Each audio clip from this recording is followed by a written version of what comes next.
ছাত্রছাত্রীদের উদ্দেশ্যে কিছু কথা। আজকের এই বিষয় দিনে আমি আমার কিছু ছাত্রছাত্রীদের কিছু কথা বলতে চাই। প্রথমত, কখনো মায়ের সঙ্গে খারাপ ব্যবহার করবে না। দ্বিতীয়ত, মায়ের কথা মন দিয়ে শুনবে। তৃতীয়ত, বাড়ির কাজে মাকে সাহায্য করবে। চতুর্থ, প্রতিদিন অন্তত কিছু সময় মায়ের সঙ্গে গল্প করবে। বর্তমান সময়ে অনেক সন্তান মোবাইল ফোন ও সামাজিক মাধ্যমে এত বেশি ব্যস্ত থাকে যে তারা পরিবারের সঙ্গে সময় কাটাতে ভুলেই যায়। এটি অত্যন্ত দুঃখজনক। মনে রেখো, তোমার মা তোমার কাছে দামি উপহার চান না। তিনি শুধু চান তোমার ভালোবাসা, সম্মান এবং একটু সময়।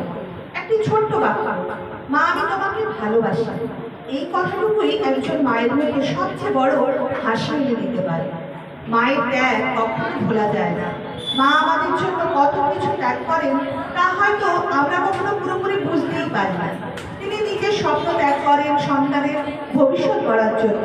নিজে না খেয়ে সন্তানকে খাওয়ান, নিজে পুরনো পোশাক পরে সন্তানকে নতুন পোশাক কিনে দেন।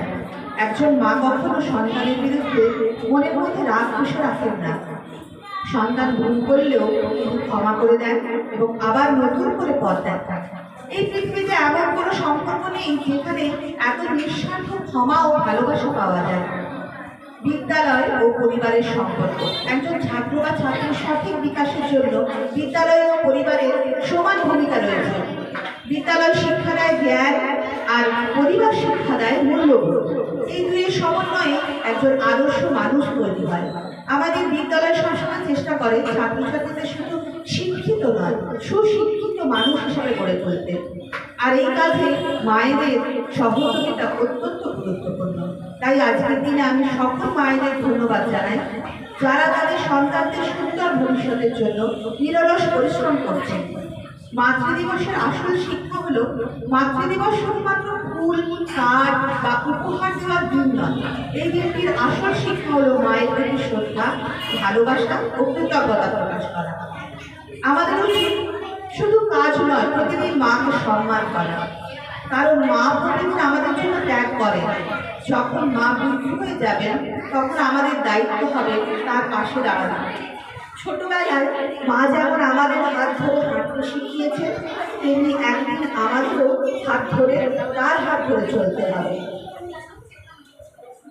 এরপর আমি একটা সমাপ্তিতে আসি। আজকের এই সুন্দর অনুষ্ঠানের শেষে আমি সবাইকে অনুরোধ করব, একবার নিজের মায়ের কথা ভাবো। কত রাত তিনি আপনার জন্য জেগে কাটিয়েছেন, কত কষ্ট তিনি হাসি মুখে সহ্য করেছেন, কত স্বপ্ন তিনি ত্যাগ করেছেন শুধুমাত্র আপনার ভবিষ্যতের জন্য। মা কখনো নিজের ভালোবাসার হিসাব রাখেন না, তিনি শুধু নিঃস্বার্থভাবে দিয়ে যান। তাই আসুন আজ আমরা সকলে প্রতিজ্ঞা করি, আমরা সবসময় মাকে সম্মান করব, তার কথা শুনবো, তাকে কষ্ট দেব না, তার স্বপ্ন পূরণের চেষ্টা করব, তার বার্ধক্যে তার পাশে থাকবো। পরিশেষে আমি আবারও সকল মায়েদের জানাই আন্তরিক প্রণাম ও শুভেচ্ছা। মায়ের ভালোবাসা পৃথিবীর সবচেয়ে বড় শক্তি। মা আমাদের জীবনের আলো, সাহস ও আশীর্বাদ। আসুন সবাই একসঙ্গে বলি, শুভ মাতৃ দিবস। সকল মা সুস্থ, সুখী ও সম্মানিত থাকে, এই প্রার্থনাই করি। ধন্যবাদ।